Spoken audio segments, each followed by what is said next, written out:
My name is Jacqueline, and welcome to this session, Legal Roundtable, Just Transition in the Age of Artificial Intelligence, Reconciling Climate Action, Workforce Reskilling, and Smart Public Governance, hosted by Varsovia University of Business and Applied Sciences in Poland during the 2025 UNFCCC COP30 Climate Law and Governance Day. Thank you for joining us. I will hand over the floor to Magdalena Striha, Rector of Varsovia University of Business and Applied Sciences, and Professor Piotr Monkarz at Stanford University. Hello, everyone. Thank you, Jacqueline, for warming welcome. Good morning. First of all, I would like to express my deep admiration and gratitude for the opportunity to take part in this remarkable event, Climate Law Governance Day 2025, during COP13. And this is a special pleasure for me to be here. I truly feel like at home. This is already my sixth participation in this conference. So I am very happy to be here. And today's session is dedicated to the topic, as Jacqueline said, just transition in the age of artificial intelligence, reconciling climate action, workforce reskilling, and smart public governance.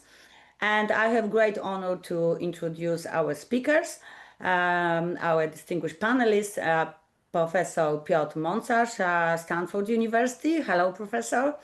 Hello. Hello, Professor. Yes, welcome. Professor Piotr Odrakiewicz, Academy of Management, New York, Varsovia University of Business and Applied Sciences. Professor Agnieszka Bielska-Bodziak, University of Silesia in Katowice. Welcome, both welcome. Professor Odrakiewicz, welcome, and Professor Agnieszka, welcome. And also Professor Anna Budzanowska, also affiliated at University of Silesia. Probably she will join us later. My name is Magdalena Striha, and I am advocate, but as a main position right now, I am a rector of Varsovia University of Business and Applied Sciences, and university hosted today's session. We also supposed to have one more speaker, Mikołaj, the PhD candidate at the TU Delft, but due to his commitments at his university, he cannot join us, but he sends the warmest regards. He's supposed to be a voice of young generation, but I think that we all feel young, so it's okay. So maybe at the beginning, I thought that I will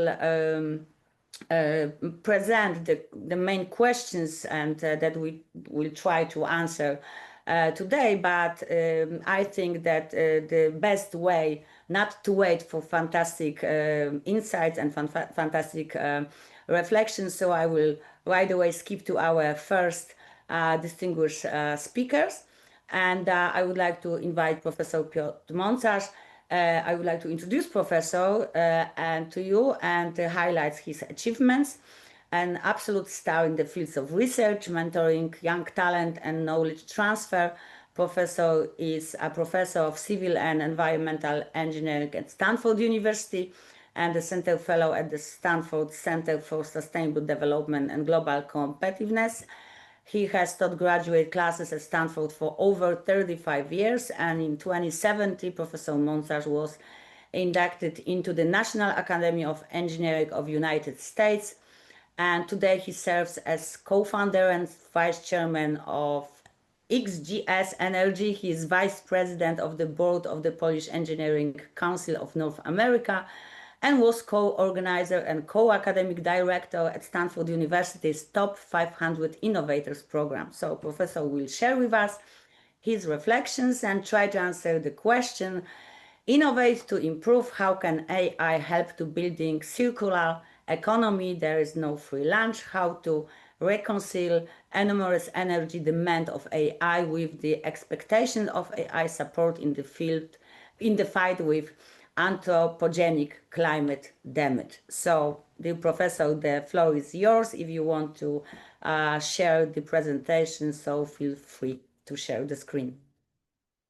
I would like to share the presentation. Good morning, good afternoon, good evening, wherever you are on the screen. It is a great pleasure and honor to be here And without further ado, I need technical assistance for a moment because Zoom is not cooperating with me, but that will take only 1 second. I assure But you we have that time. We have a long session, so please take your time, Professor. I am trying to share and the screen doesn't show me where to share. That's my problem. Maybe to share it at the end of the screen, you know, down. It's the green. Yeah, and then I need to get out of my presentation and then view, share. Here we are. And now I am going to share something. Okay. Now we are ready to share. Bingo. Okay. Do you see my screen? No, not yet.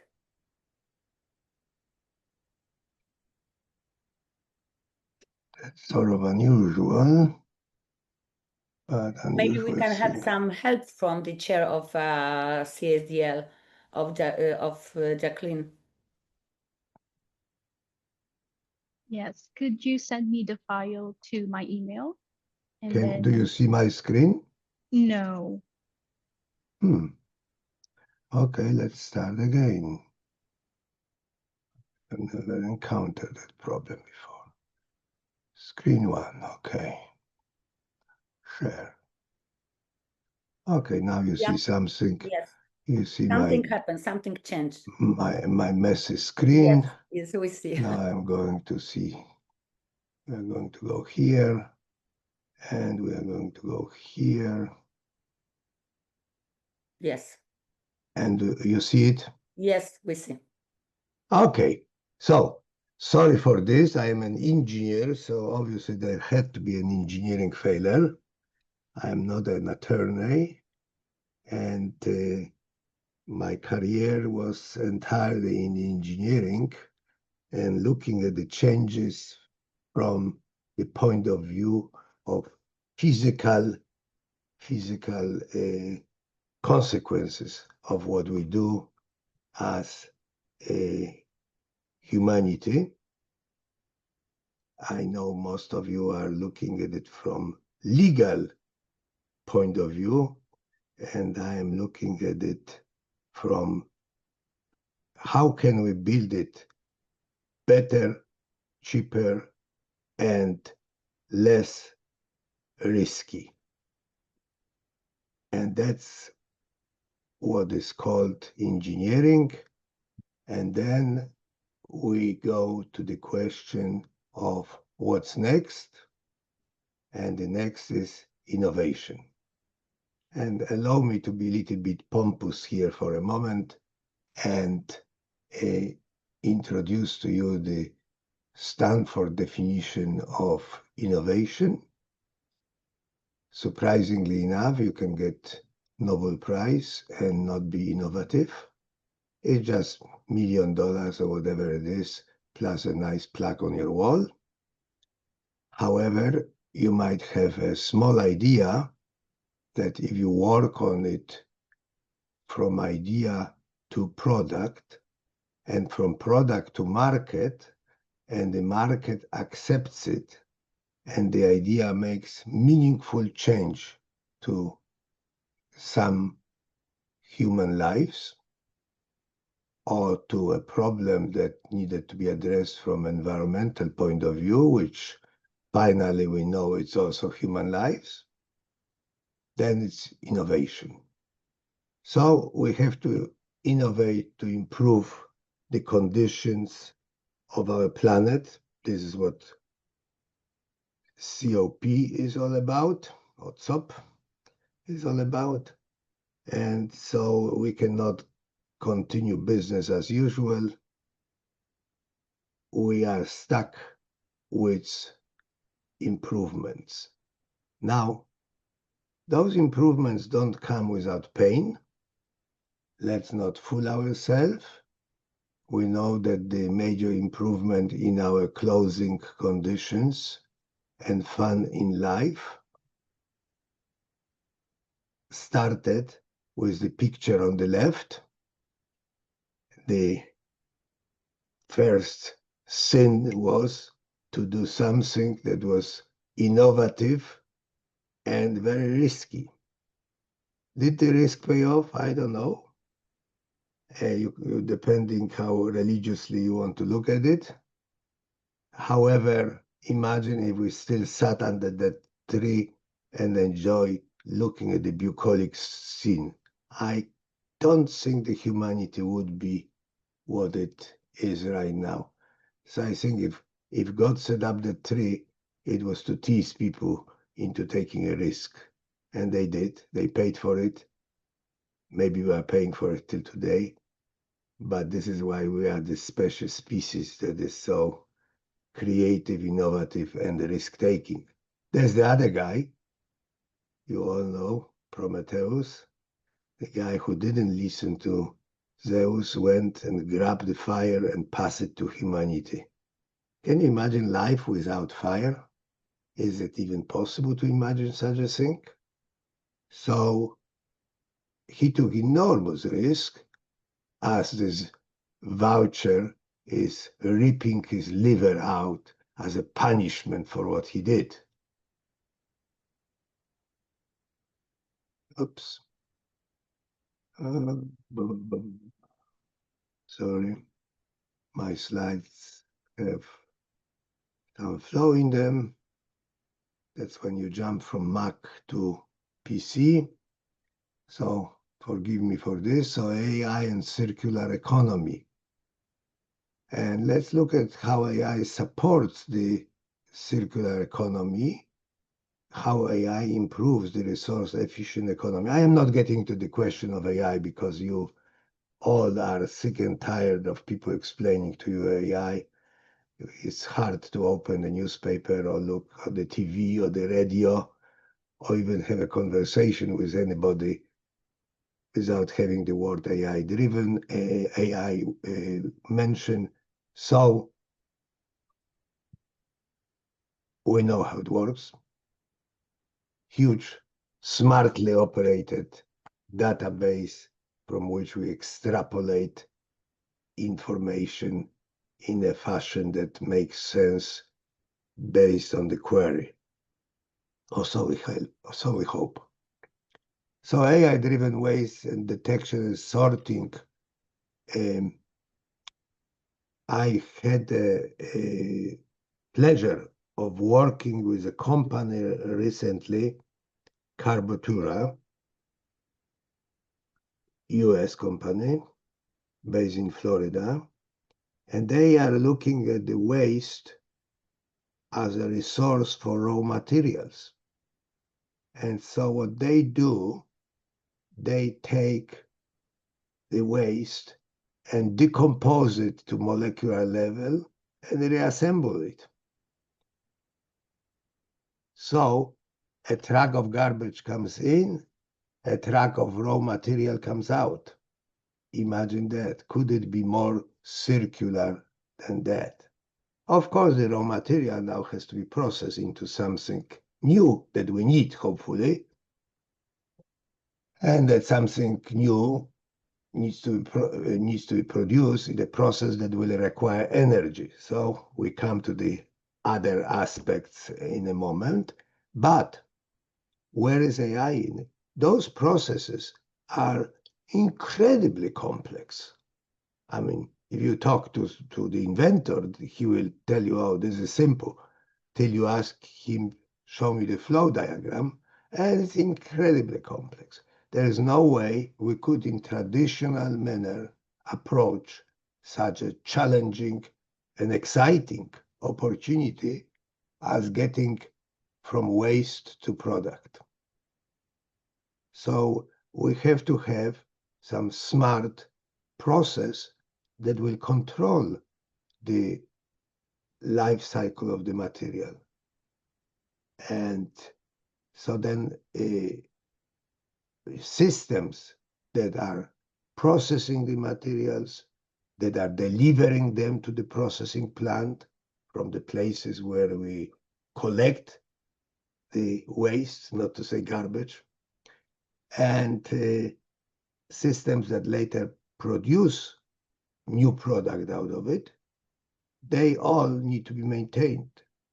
And we all read for last few decades about how important maintenance is on airplanes. If you don't maintain it properly, sometimes hell happens, unfortunately. So we are less knowledgeable as a public about the enormous maintenance effort in all our engineering technological systems, but they require maintenance. And if we don't do it properly, we have to repair the equipment, we have to replace it. That creates needs for new materials, for new processes, for use of energy. So predictive maintenance, which means when should I maintain the system so I don't have to repair it or replace, is a very complex technological process associated with the cross-section of engineering, technology, and economy. So here AI is an enormously powerful tool. And then knowing where the material comes from, what's the quality of the material, how much we can rely on it. This is something that we try to do with labels and try to do with some embedded information.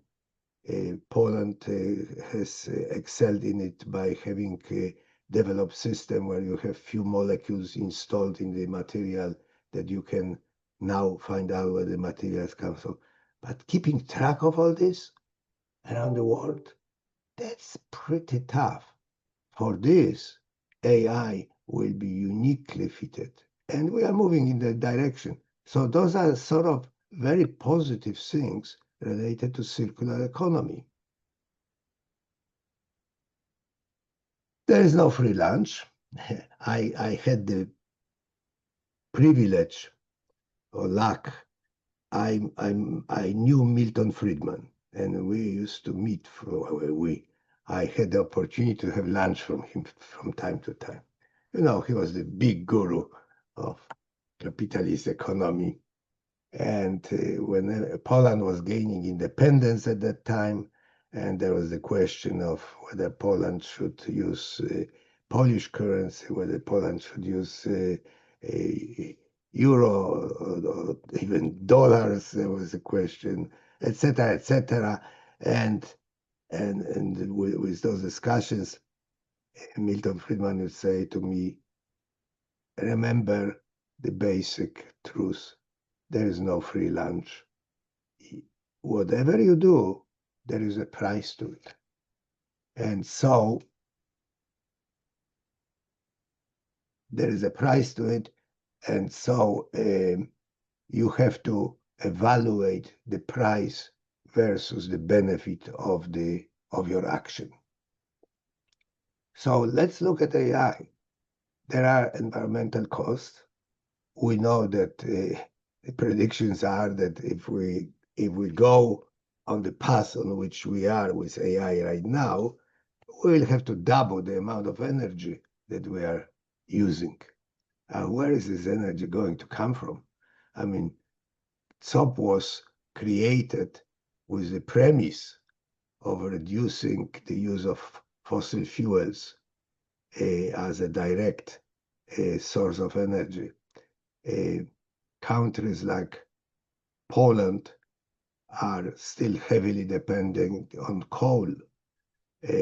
Germany increased the amount of coal used, despite all those declarations.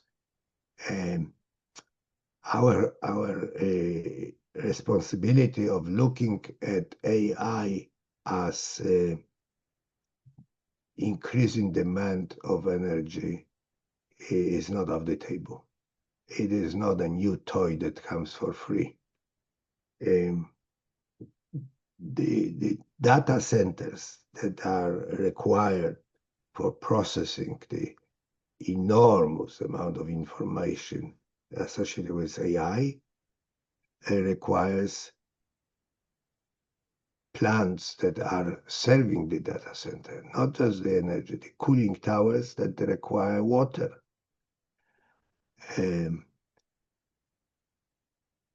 The idea that we can power all this by renewables is very nice, but as of yet, somewhat unfeasible. We don't have the kind of renewables ready. I have started a company which is called XGS Energy. XGS Energy, you can look at it on the web, which is harvesting heat from hot rock deep under the surface of the earth. The rock there reaches temperatures, as you know, eventually is molten material, but at few kilometers depth, you reach temperatures of 300, 400 degrees C. And so if you go there and you harvest the heat from that rock, and you know how to bring it to the surface, wow, that's a really, really clean, zero emission energy source. We have now a prototype that works, full scale. We have now big contracts to install it for data centers. And again, this is not something that is going to happen overnight. Imagine drilling a hole 3 kilometers deep down to temperature of 300 degrees C and bringing the heat to the surface. I will not bore you with this because I'm afraid that Mecenastria will switch off my microphone, but that's very exciting. I am very excited. It will take years before we can install enough of those facilities to make impact. In the meantime, those eager trillion-dollar companies want to have AI data centers all over the world. Well, there are questions how we are going to address it without getting into a havoc situation with the environment. And then there is the need to make efficiency-first approach, smaller specialized models, not huge mega models, but that requires development, that requires a lot of people working on it, etc., etc. Again, it will require investment from the society. It's not just that somebody has money in the bank, puts on the table. It's investment from the society. So, well, we are after the opportunities, of course, not after the moaning and groaning of the previous slide. So the opportunities are huge. We can go into deep decarbonization, as I showed with the waste management, circular, from waste to product, from product to waste, from waste to product. We go around. If we have enough energy to support that process, then we have an opportunity to build smart, resilient infrastructure. That also requires very serious economical analysis. If we continue saying, okay, the seas are rising, there are more storms, we are going to build things with higher walls and more resistant to tsunamis, and we are going to have more powerful air conditioning, well, there will be a price to pay for it that I don't think we want to face. So we need to be very smart about developing resilient infrastructure. Then we have public involvement in it. AI can help. AI is very good at creating communication. And policymaker, that's pretty much the legal part of our discussion here, policymakers have to understand better what can be done with help of AI and how to manage it. Yes, I am looking at the time, and how many more minutes are you willing to give me?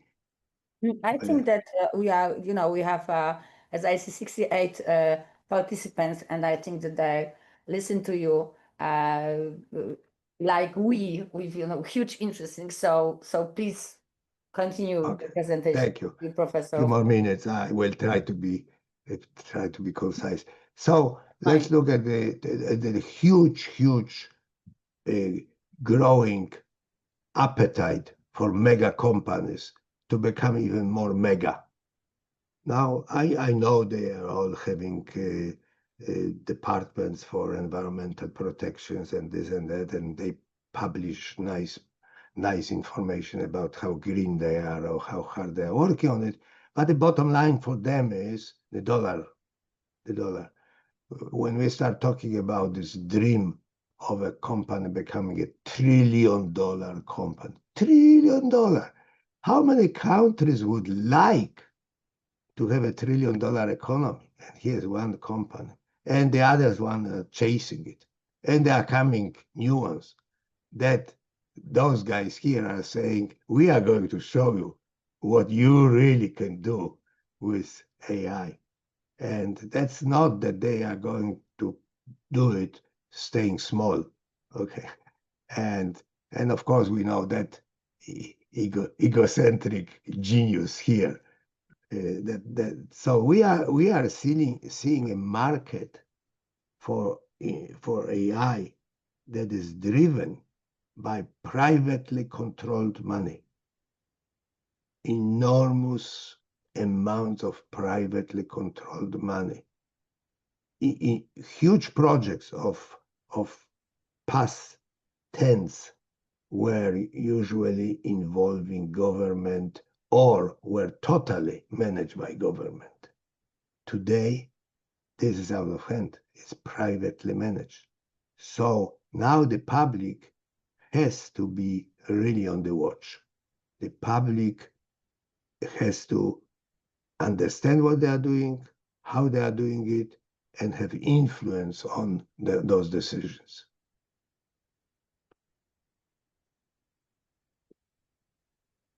So what are the risk challenges? What could go wrong? And the governance gaps. This is what we are here all about. As I pass the baton to the next speakers. And the governance gaps and social risk. I am capitalist by heart, having grown in socialist Poland. I can be nothing else but capitalist by heart, but not wild, unscrupulous capitalism. And so while the drivers will be how to make things faster, better, cheaper, and make more money on it, we must make sure that the consequences are very carefully monitored. So we create digital divide. We all on this call know how to grab our telephone and ask GPT chat or whatever server, few questions, understand them, can process them, and can use them. But that's not majority of the society in the world. So we must make sure that as it all evolves, it evolves to the level that is serving the society at large. And you know that little device, whoever manufactures it, mine happens to be iPhone, never mind, but whoever manufactures today in the villages of Africa, which most recently didn't even have electricity and access to clean water, they are using this to help them with their crops, with taking the crops to the market, and so this made huge cultural difference to the total humanity. Okay, so let's make sure that AI does something along those lines that speeds up the distribution of knowledge and access to useful information to broad levels of the society. That doesn't exclude those who don't have PhD in engineering. Okay. So the workplace displacement right now, hell is breaking loose. We are laying off a lot of people who had stable jobs that were associated with communication, with writing, with shaping companies and so on. And suddenly the management is doing this with a little AI device or system and doesn't need those people. Well, we need to figure out how this is going to work. How are we going to bring those people back into the economy? Because leaving them outside of the economic opportunity will result in havocs that we don't want to face. Let's not be so foolish as to think that Bolshevik revolution was limited to some provincial country called Russia and that will never repeat itself. That's not necessarily true. Okay? And so we have to pay attention to the workplace displacement. That's a major, major thing. Data center control over this. Of course, if you get the energy without water and without environmental impact, that would be wonderful. But we are not there quite yet in the amounts that are already today needed by AI. And then we have algorithms that, I go today through custom checks or border control checks when I arrive to US from visits usually in Europe.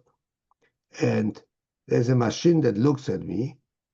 By the time I come to the officer at the desk, he already knows everything about me. I don't need to even pull my passport out of the pocket.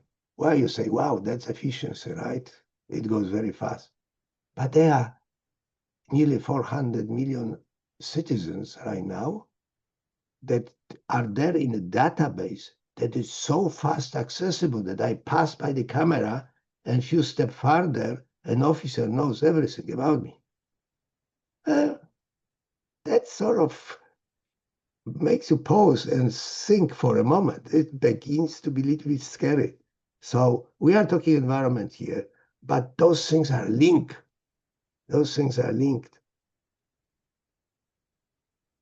So the path forwards, we have to have a responsible framework for climate-aligned AI. The governance has to be there. This is not a bureaucratic exercise. This is an exercise of safety, privacy, human freedom, I would say. That's a big exercise here. And we have to do the reskilling at scale, massive reskilling, not talking about it, massive reskilling. That will not happen without the lawmakers, without the politicians, and without the technologists getting together and saying how we can reskill the society at scale. Not just that you can click on the web and learn how to use AI. That's not good enough, particularly not good enough for those who don't even know how to spell web. Innovation incentives and global cooperation. This is not something that there are countries that will be winners and losers. This is global. So we need to make sure that every corner of the world is part of the balancing act, which is very appropriate to mention here, in particular, as we are in Brazil with SOP, and we know that the societal gaps there is still enormous. So the call message,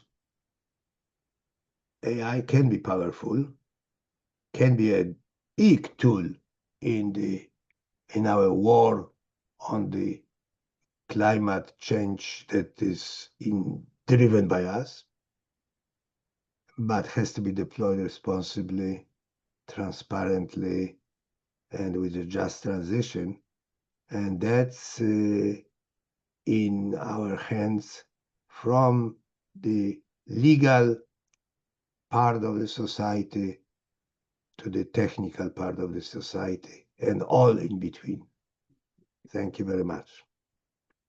Thank you so much, Professor. Thank you for this fantastic presentation and for your speech. And I just want to say to our audience that Professor is joining us directly from Palo Alto, where it's currently 6 a.m. So I am immensely grateful that he accepted my invitation to our session and is with us at dawn. So thank you so much, Professor. Of course, if my honor. If the audience have any questions, we will certainly have time for them at the end of our session. And now I would like go to our next distinguished speakers, Professor Piotr Odrakiewicz. Hello, Professor. Hello, hello. Professor, hello. He's a professor at the Academy of Management in New York, Western University and University of Business and Applied Science, Warsaw. He is a global expert in management, which he integrates with aspects of sustainable development and the organizer of numerous international conferences. Over the course of his career, he has served as a vice rector and dean of management faculties. His mission is to bridge the academic environment with the business world. And today, the professor will share his reflection with us on the topic and to try to answer the questions, of course, because the topic is in the questions form. How can integrity, sustainability, and intellectual capital challenges in management and education be addressed in the era of SDG and artificial intelligence? So, Professor, thank you to be with us today, and the floor is yours. Hello, everyone. Thank you, Madam Speaker, our rector, Advocate Magdalena Stryja, and my distinguished colleagues speaking and participating for this Climate Law and Governance Day 2025 in Belém. I don't know if you can hear me and you can see the screen. Can you see the screen for the climate? Professor, and we can see the screen and we see your presentation. Yeah, my presentation or the climate law presentation, because there are two: integrity presentation or the climate law. Integrity and intellectual capital. Okay, great. Okay, so a couple of words about myself to start. I am very much interested in the topic. I think the topic of climate law, the topic of the innovation that my distinguished colleague, Professor Monsas, brought to us, and the topic of the conference are very important. I'm speaking from the economist and the managerial point of view, and also from the point of view how important is the education in this field. I think what we do in many universities, including in Warsaw, but also in universities in Europe, United States, and I'm sure all over the world where I travel and also teach, we try to instill the values of the responsibility. We did this even as Professor Monsas said, you know, Milton Friedman, there is no free lunch. But many of those, you know, businesses and known businesses, they do on top of their economic activity, they engage in the charitable. That means I was always telling my students, you don't need to be a big charity to be a good charity. If you know, work hard, if you instill the values of integrity, of, you know, learning, expanding intellectually, and you try to manage in a sustainable way, then the things happens like this, you know, great plan that Professor Monsas is trying to, you know, supervise or run or advise in Florida to have this circular economy that was, described. So I was also born in Poland. The story, of course, in the socialist time, I left this country because I believed in the free market economy. As we know, the free market economy is also, has its challenges, but it's much better. And I do agree with my distinguished speaker that we have to really work hard. So, in fact, to bring a change, especially for the people that feel excluded. They feel excluded in many countries in Asia and Americas, both America South and here even in Europe we can feel it. But I think the new technologies and education can offer them a solution. So that's about, to start my research is about organization, how organization can work better, how we can manage in a more sustainable way. But today's presentation is more on these challenges in the era of artificial intelligence. Why, teaching challenges? Well, as we know, a new thing needs attention, and that attention is a higher education.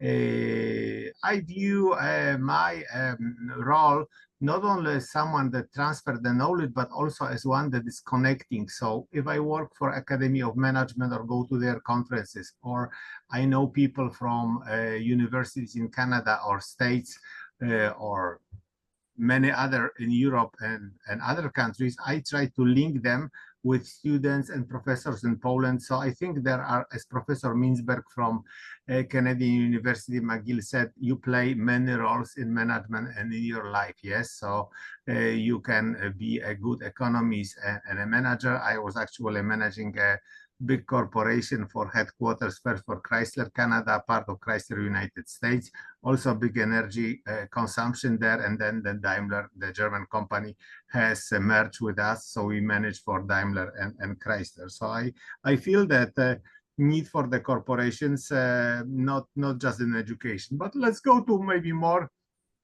presentation. In this presentation, I seek to discuss the challenges for management education and integrity capital promulgation. That means that we are teaching students how to be responsible in respect to the environment, to these goals that many companies now report, either voluntarily or in Europe, sometimes they must.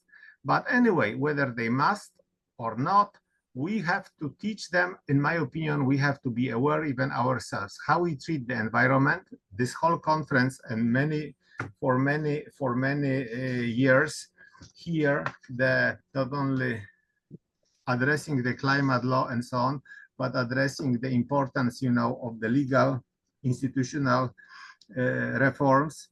As Paris Agreement already observed, the issue was very important even before that, but now we came to Belém, and we need to make not only, I think, the speeches, but the government needs to make some action. And I think these actions that Professor Montas described is very important. To have a circular economy for teachers would be to help people, our students, for example, work in many Polish universities, including in Warsaw. So wherever they work with, recycling or processes to create more healthy workplace, because it's not only about the recycling or artificial intelligence, but it's also to create a place that is free from mobbing, that is less stress, that people are more active and environmentally aware. Also, that they are socially aware. I think students can be socially aware even if they don't participate in a workplace. They can organize, for example, a charity drives, like in, our university in Warsaw. We do that, in the way that we collect things for the people that, for example, are in need. And of course, the theme of our conference, the governance, I don't need to explain this too. In fact, how will artificial intelligence co-instruction affect acquisition of intellectual capital in organizational and educational context? Of course, in the light of this reporting, but even if not reporting is implemented everywhere, we have to take care of our environment, of the social part, and because then our companies, our universities, our communities are stronger and the countries are stronger. And if there is an economic activity, I do agree with the Milton Friedman and my previous distinguished speaker. If there is a vibrant economic activity, people are entering the different jobs, this is committing to the world peace, because many times the struggles are not only the political, they are also the economic, and more economic activity that is. I know my family from United States, you know, some of them migrated even there before. Well, I don't remember all of those, but in 60s and 70s, they were well established in Chicago. So they must migrated either after 1945 or even some of them before that. There was a vibrant economic activity. And then I think the society was more balance. Right now, of course, we are going through the periods of change, but I think that will finally result in some new solution, whether they be a new source of energy or more use of the artificial intelligence in many processes. We don't know, but the scientists and such a conference, engineers, lawyers, I think we all have to work together, and this forum is there to strengthen this cooperation.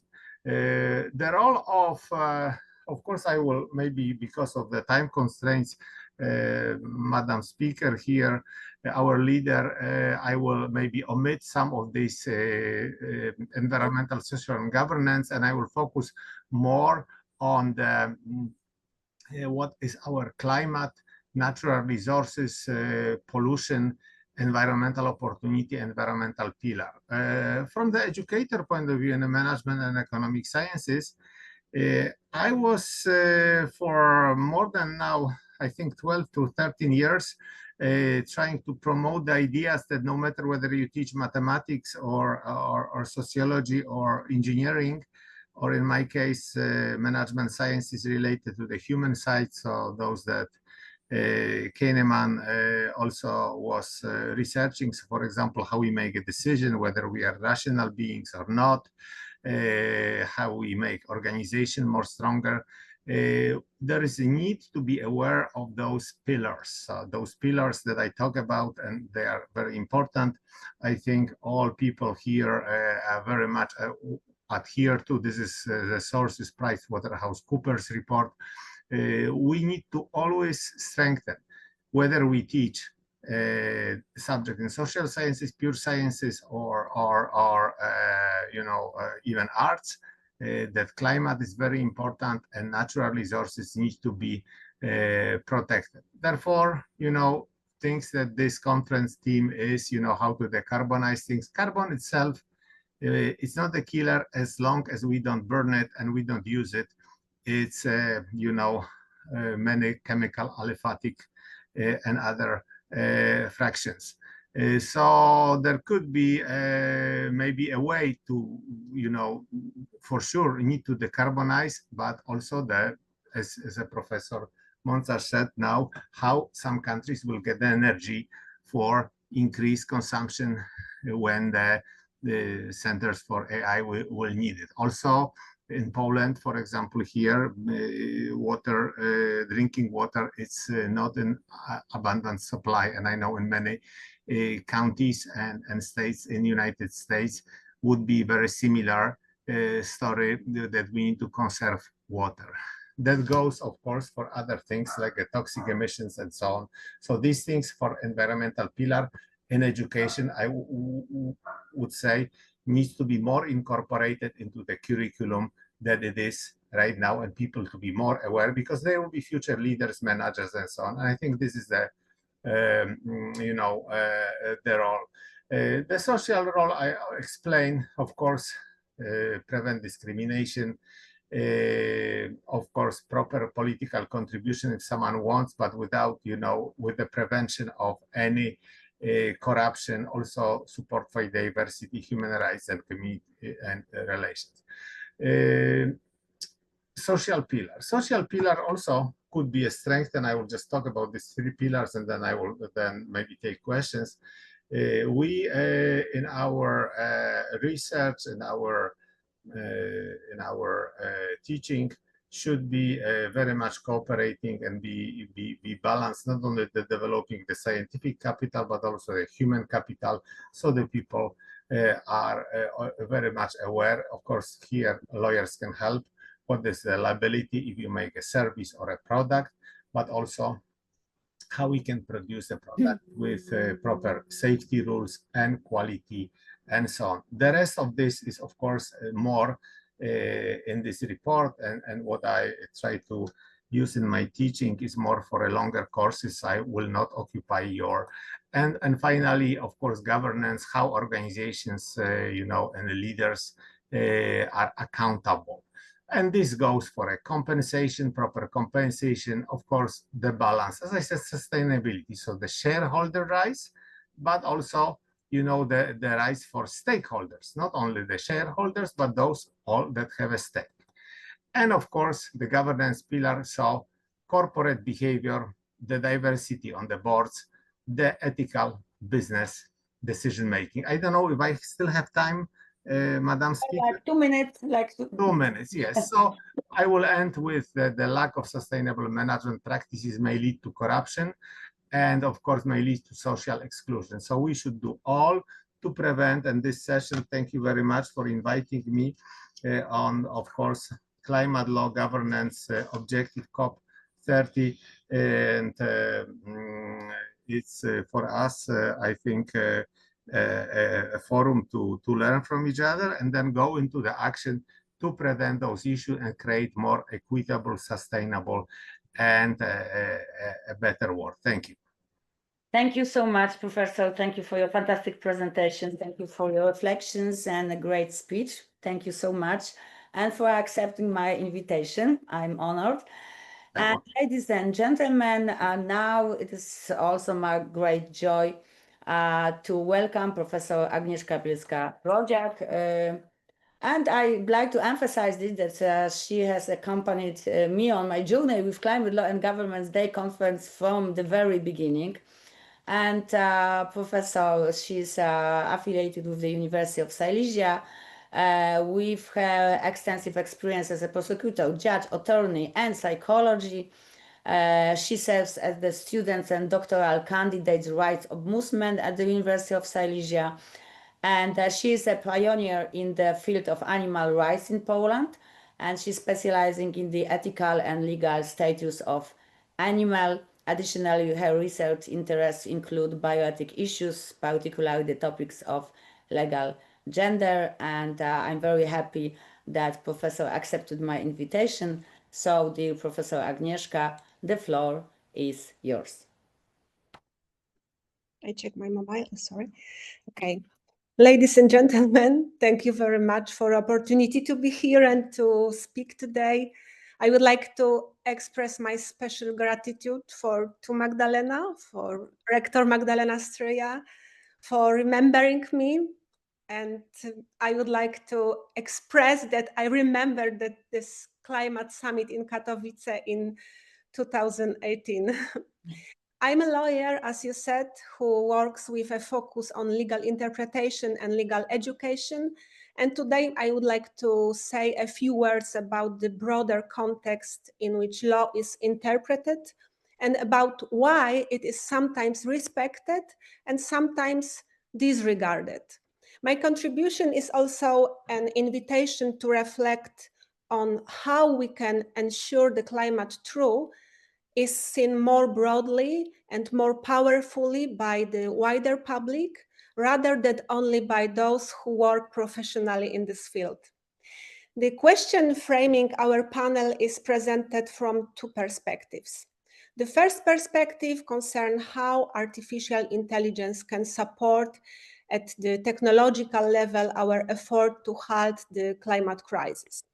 The second perspective asks whether and how artificial intelligence can support law and education in building epistemic resilience, especially in Central Europe, safeguarding climate truth and climate justice, particularly in the context of disinformation, geopolitical uncertainty, and shifting security narratives. This dual framing illustrates a crucial point. Artificial intelligence today could be both a source of enormous opportunity and in the same time a significant risk. It resonates with the old medical maxim attributed by Paracelsus that any remedy can become a poison. Everything depends on the dose and the manner of its use. Therefore, the first key aspect is precisely the dose and manner in which AI is applied in climate law is to remain workable and effective in legal practice.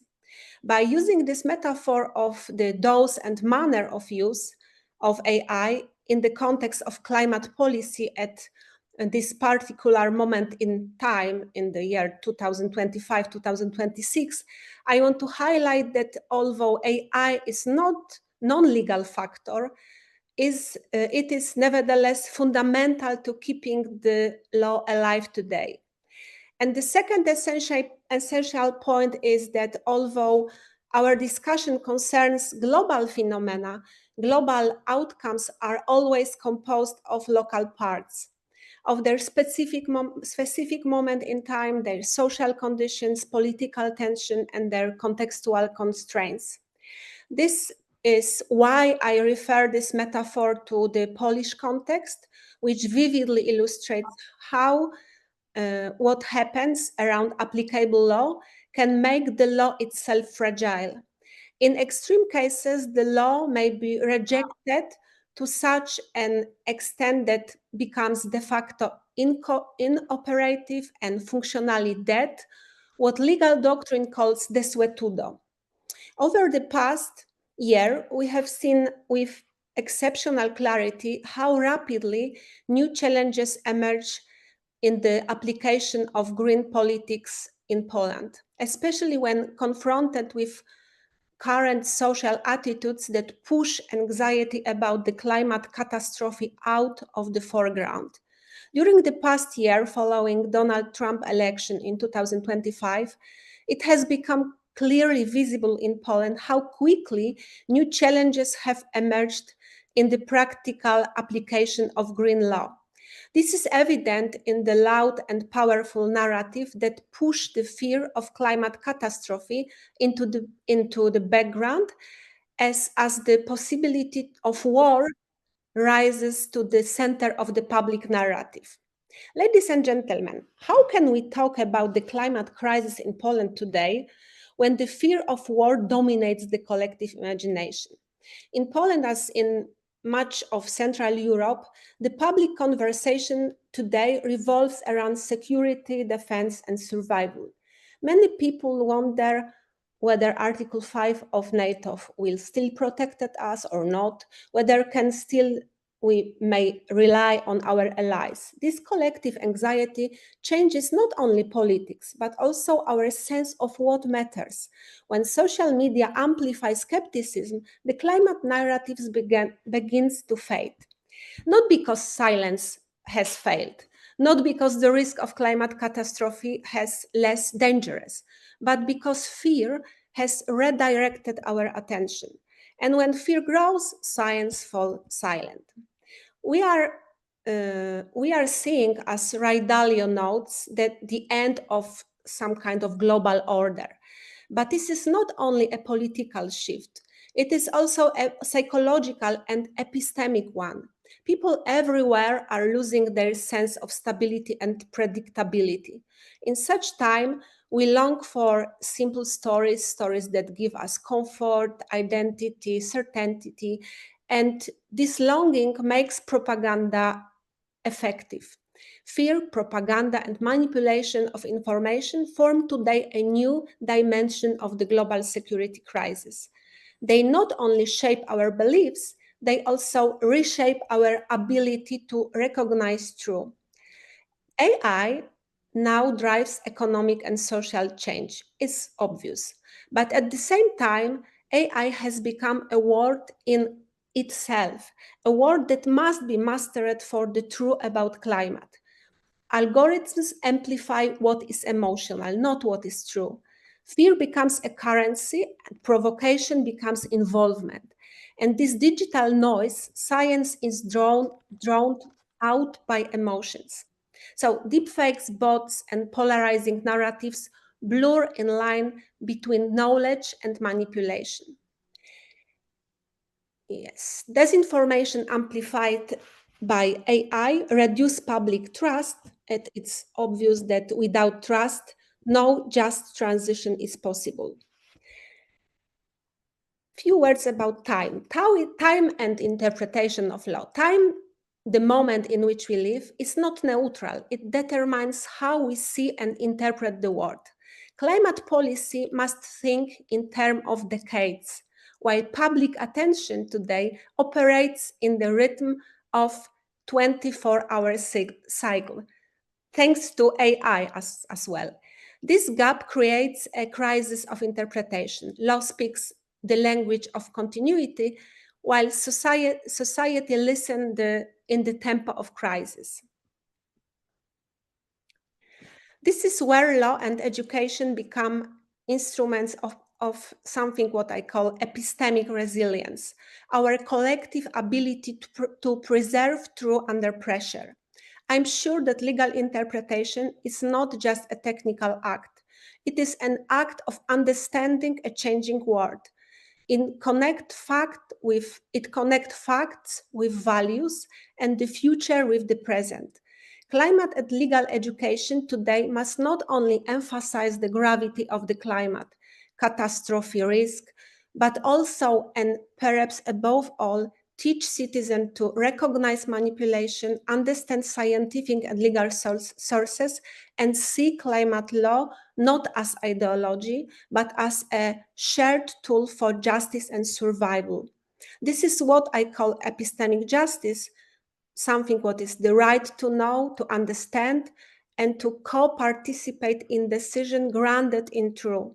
But the question remains, in the face of accelerating development of AI, which is not publicly controlled and evolves like a wild animal, are we still capable of achieving this absolutely essential goal? We often say that just transition is about jobs, technology, or social protection. But in reality, it begins with something deeper, the justice of knowledge. Without trustworthy information, no democracy can manage change. Without public understanding, no energy transformation can succeed. Justice today means not only economic fairness, but also cognitive fairness, the right to reliable information and to critical thinking. When fear silences science, education must be capable of giving science its voice back. And a few final words. Ladies and gentlemen, the risk of war, propaganda, and politics shape our perception of reality through an uninterrupted stream of information produced in the virtual world. And yet, even in this chaos, one simple responsibility remains to defend climate truth so that it does not fall silent in the face of what unfolds here and now. Today, it is no longer enough for legal provisions simply to exist in force. What becomes crucial is how we interpret them, their effectiveness, their visibility, their ability to reach society, and their persuasive power within the noise of the digital environment. It is this reflection on the interpretation and communication of law that must become our modus operandi, our shared act of courage in an age of global security crisis. Thank you very much. Thank you so much, Professor Agnieszka. Thank you for this really incredible presentation. And I'm very grateful that you found time to be today. I know how busy you are, all of you. Thank you. Thank you so much. Ladies and gentlemen, I see questions that we have, but now it's time for me also as a speaker to share with you some reflections. So I try to make it quick, but be part also of this session. And so the question which is in my mind and that I want to try the answer or to share my reflection with you is how legal system, climate education, and artificial intelligence can support a just transition in Central and Eastern Europe. And also what I'm thinking about is how should look like and what skills should have the future climate leader. And of course, this topic is broad, but the story behind it is actually quite simple when we're talking about the just transition in the light of AI, in the light of legal system, in the light of state of education. Every country undergoing transition faces the same dilemma: how to combine rapid climate obligation with human dignity and fairness. And when we look across countries, we can see that the answer lies not only in policy, but in the way laws are written and the way education is designed and the way new technologies reshuffle possibilities. And when we, for example, see at Spain, so Spain gives us a good illustration of what a just transition can look like. During the closure of its coal mines, Spain negotiated legally binding just transition agreements with workers, guaranteeing income, training opportunities and new jobs in renewable energy. But what is important, it was not easy, but it showed that closing a mine does not have to mean closing a community, which, for example, happened in Poland in 90s.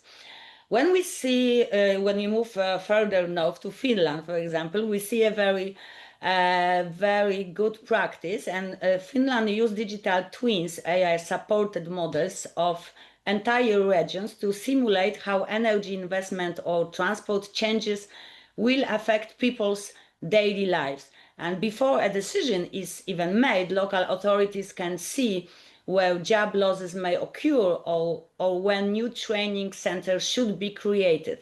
It is a very good example of governance that listens to the future before acting in the present using AI.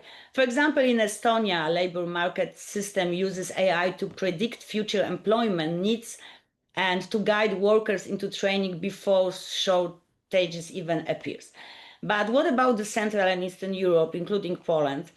Here, the story is more complex because this region has a long industrial memory and strong emotional link to coal. And Central and Eastern Europe carries a heavy coal legacy, not only in terms of energy, but also socially, culturally. And for decades, coal has been a source of employment, a part of regional identity, and the foundation of local economies. So any climate solution that ignores this legacy is doomed to fail from the start. But legal frameworks alone cannot carry the weight of transformation. And I see here the three main pillars. It's education, formal, vocational, and lifelong is what turns regulation into reality.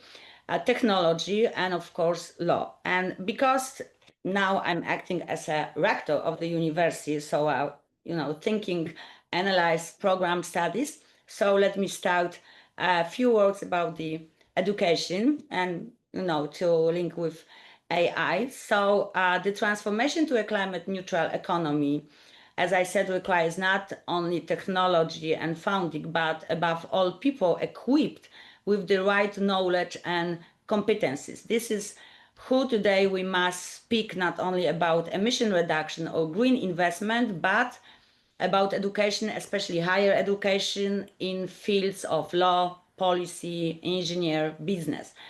And what is important that climate law and climate policy are now among the fastest growing areas of regulation at the EU, national and international levels. And yet, as the data from organizations such as United Nations Environmental Programme show, most law graduates in Eastern Europe complete their study without any exposure to climate, environmental or sustainability related subjects. The same is true for business graduates, including MBA alumni, who often lack preparation in sustainable finance, responsible corporate reporting, ESG due diligence, or climate risk management. And this, what is also important, the successful implementation of sustainable development goals requires not only political will, but also strong technical, administrative, and legal capacity. So goals such as 13, 12, 7 cannot be delivered without professionals who understand the complex links between policy, finance, technology, governance, and law. And this is where the global green skills gap becomes visible. And according to the LinkedIn Global Green Skills Report from 2023, based on the data from more than 930 million users, only 1 in 8 workers worldwide possesses any green skills at all. But today we must go further, because a just and effective transition requires not only climate education, it also requires digital education. And artificial intelligence is transforming public administration, energy system, finance, and environmental monitoring. Climate neutral economy will be a data-driven economy, and without AI literacy, many countries will fall behind. So, you know, I have a lot to say about these topics. I just wanna to go, to the end of my presentation to say that we must remember that, for example, UNESCO has clearly stated that by 2030, all national curricula, including higher education programs, must integrate education for sustainable development and climate education. So when we see and when we think about universities, therefore, universities have both a legal mandate and moral obligation to adapt. Ladies and gentlemen, me as a chair, I don't wanna. I wanna save time for questions. So thank you so much for listening. And I see that we have some questions. And maybe I go to our chair of Center for International Sustainable Development, Mr. Jacquin, to moderate this part and ask this question as we agree at the beginning of our session.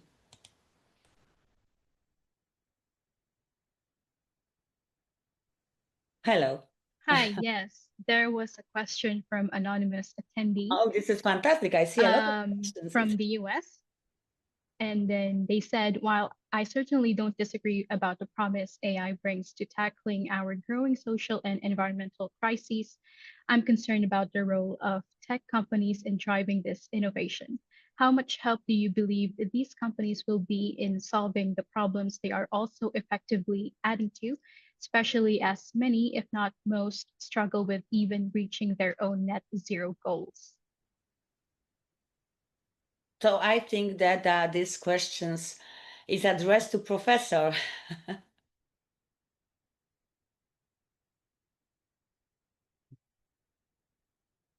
So maybe I will start and then I will pass the microphone to Professor Odrakiewicz. Yeah. But that's the question, who is watching whom? And who is able to impose rules on such mega huge economical institutions as those that I have shown on my slide of the corporations, that one of them is already trillion, the others are trying to be trillion-dollar corporations. It's a little bit like asking Congress or Parliament to impose term rules on their presence in the Congress. And that's very difficult. The makers of the law control the law. And so that society has to truly develop robust approach to the problem. we cannot look to the corporation to be self-governing. Not any more than automotive corporations. Professor Drakiewicz can talk about it much louder than I can. We're very excited about the CAFE system, CAFE, Corporate Average Fuel Efficiency, which we had in the 1980s. And I remember working on it and what kind of arguments there were against imposing such rigid rules on the automotive system, rules that will result in unsafe cars. Okay, so that's about as much as I would like to say. Yes, it is not straightforward. Those corporations will be fighting every law and every restriction that will be standing in the way of their dream of being trillion, 2 trillion, or whatever. And that will stand in their way of becoming better than the other trillion corporations. So it is a dialogue, but it has to be dialogue with a firm hand from the society. Thank you. Thank you so much, Professor. So if Professor Odrakiewicz would like to add something, please. Yes, thank you, Madam Speaker, and my distinguished colleague. It is true the corporations should be given way to develop, to try to innovate, but there has to be rules of the game. And I think those rules are established. The legal system in the European Union and United States. Of course, we have environmental laws. We have different laws, for example, dealing with public tenders when the companies are applying for the government money. We, of course, know that big innovation comes not only from the corporation, they do come from skilled people in the universities in working for the corporations, but also from the big research contracts that being awarded. I myself visited the Kennedy Space Center in Florida, and I had the privilege to meet with one of the astronauts that was in the first 20, Lieutenant Gerald Carr. He was a Skylab 4, and he told me, Peter, listen, we trained hundreds pilots out of entire United States, including the military pilots. But then we went to the groups of 20, and then we had to work almost day and night for some small incremental, improvements to happen. So I think we first need to watch how the contracts are being awarded, and then, of course, the big corporations also they do innovate through their own R&D, so research and development. And in fact, as Professor Monzer said, there has to be a cooperation, but with the rules and regulations. And I am sure that even if you talk to Altman, if you talk to Zuckerberg, of course, no one wants to pay more or to be regulated more, but they do when, especially I think Altman, when you talk to them, they do see the need for the even regulation in their field, so they do not eat each other, in front of the public. But I think the situation, I'm more positive, and I would say there has to be some guidelines and legal rules, but then the business cannot be overregulated, because overregulated business, it will not yield the innovative results. Thank you.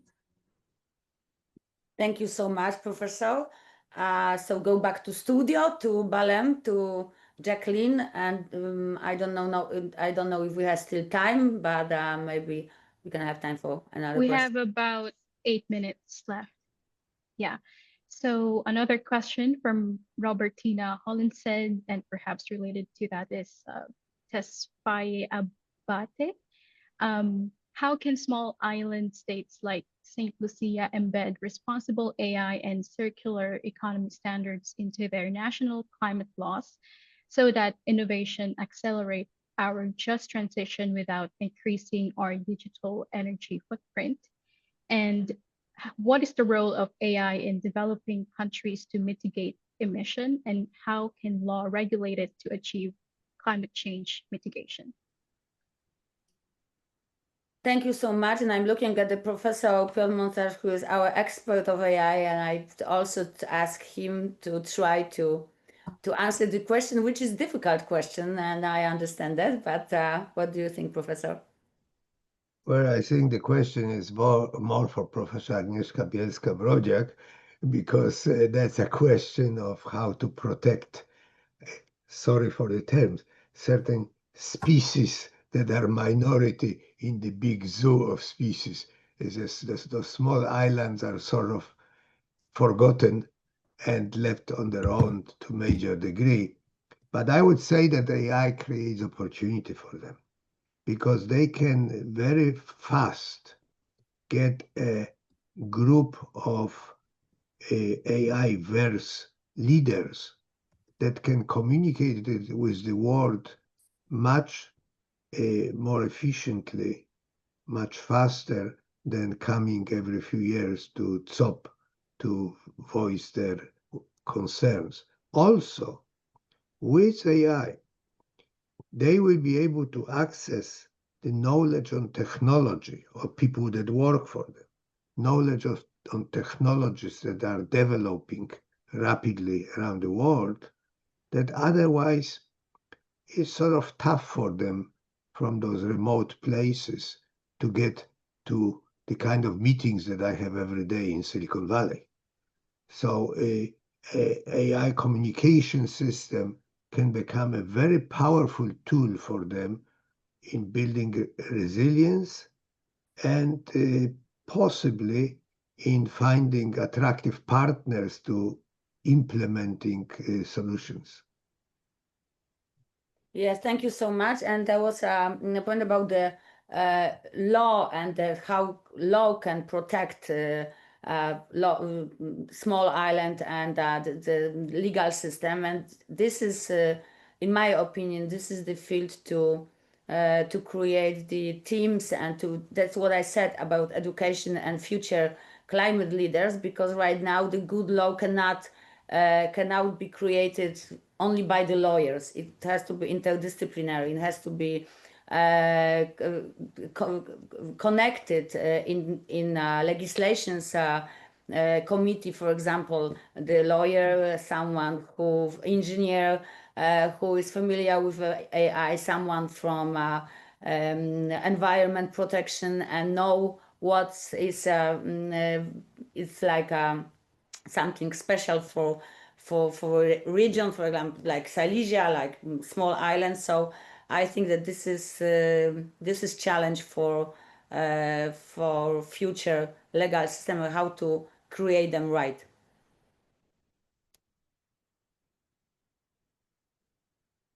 Thank you. All right, perhaps we have time for two more questions.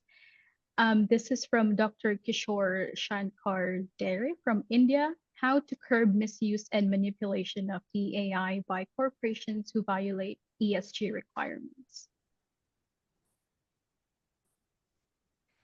Well, maybe Professor Odrakiewicz will try to answer this question. Well, I just would like to maybe add a little bit on the previous question and to add this question. This question previous, how AI can protect small islands, and by using data to predict, of course, environmental risks and to maybe monitor more marine ecosystems and to optimize conservation efforts. And if you could just maybe narrow this question, it was how can AI help with the legal aspects, or can you, our chair, Jacqueline, can you repeat this question? Sure. How to curb misuse and manipulation of AI by corporations who violate ESG requirements? Well, of course, it's a very important. Thank you for the question. And in fact, AI is used presently in many areas to help with research, but it's not replacing us. So in fact, we have a law and regulation, and even in many places where we operate, it may be imperfect. In my opinion, it is still serving us, and we have to follow that law. And of course, as our rector, Advocate Magdalena Stryja said, that this is a process of many specialists working on making this law, in fact, more up to the changing society. So first, it's I think using an existing law and the things that we are teaching in many universities, how to prevent corruption, how to prevent, because it comes not only to the technology, but also to the, how human beings is using the technology. So we have to, from my point of view as an economist and managerial scientist, how we teach people that are responsible. I was talking about this integrity from the legal point of view, how law is now applied in many areas, especially in new areas. So the artificial intelligence is not using to abuse, but is using to help people. And in some communities, it will take longer and may not be even used to the full extent, because I'm not saying that AI is going to be used in most communities most of the times. I even work with the technology with the less resource languages. That means that English is not the only language, it's international language of science and corporations and many of these exchanges and meetings. But though there are less resource languages in the world, and these less resource languages also require attention. So we need to give an attention to maybe two areas that still need this attention. That's all I could, maybe fill for that question. Thank you so much. And I just want to thank you so much, Professor. I just want to add one thing, that what I had in my mind, that to take, for example, Polish legal system as an example. So we have a lot of rules about climate, which is spread about across various acts, and they were called in the different point of time and because of different reasons. And for example, Poland doesn't have a climate law system, and because of that, if something happened in one sector, so another sector doesn't have idea that it's happened. So I think that the main point is for young generation, for students of law across worldwide, to be interdisciplinary, to try to create, in the future teams. And because right now this is kind of competitive 5-0, that if you want to create something right now, app or something, you cannot do this by yourself. If you want to create medical app, you need doctor, someone from PR, someone from, the programmist, the lawyer. This is whole team. And it should be the same on the field of law. So that's what I try to say, try to answer for, to add to answer of Professor Mącarz and Professor Odrakiewicz. So thank you. Well, I think that we don't have more time, so yeah, unfortunately, yes, we don't. But I just want to say, like to for the end of our session. First of all, thank you so much, because I saw that we have over 130 participants. So thank you for listening to us and for interesting to our session. Thank you so much to Professor Agnieszka Bielska-Bodziak, Professor Mącarz, Professor Odrakiewicz to accept invitation and be here. And thank you so much for Center for International Sustainable Development, Go University of Cambridge, and Professor Mary Kordonie-Seger for having us and for accepted us and me like 7 seventh time. Thank you.